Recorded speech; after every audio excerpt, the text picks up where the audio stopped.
یہ ہے رسالہ پولیس اسٹیشن، جہاں دہشت گرد دستی بم پھینک کر فرار ہو گئے، جو زوردار دھماکے سے پھٹ گیا، جس سے 3 پولیس اہلکار ریاض، عبدالحمید، برکت علی سمیت طارق زخمی ہو گیا۔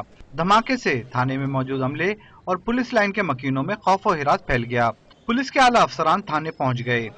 پولیس کے مطابق واقعے سے متعلق فوری طور پر کچھ کہا نہیں جا سکتا۔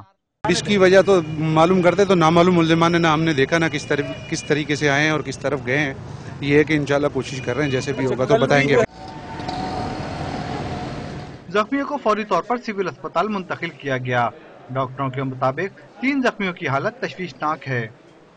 اب تک کے 4 آ گئے ہیں، ٹوٹل 3 سپاہی ہیں رسالہ تھانے کے، ایک پی سی رحیم ہے، ایک پی سی نوید ہے، ایک پی سی برکت، اور ایک چائے والا جو باہر والا اندر آیا تھا جس کا نام ہے طارق۔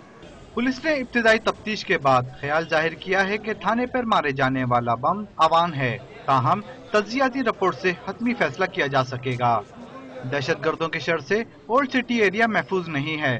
یہاں کے تاجر آئے دن دستی بموں اور فائرنگ کا نشانہ بن رہے ہیں۔ منگل کی شب بھی اولڈ سٹی ایریا نشتر روڈ پر مارے جانے والا دستی بم خوش قسمتی سے پھٹ نہ سکا تھا۔ تھانے پر حملہ دہشت گردوں کے بلند حوصلوں کی نشاندہی کرتا ہے۔ کیمرامین قاسم خان اور فہیم رضا کے ساتھ عمران حفیظ، ڈان نیوز، کراچی۔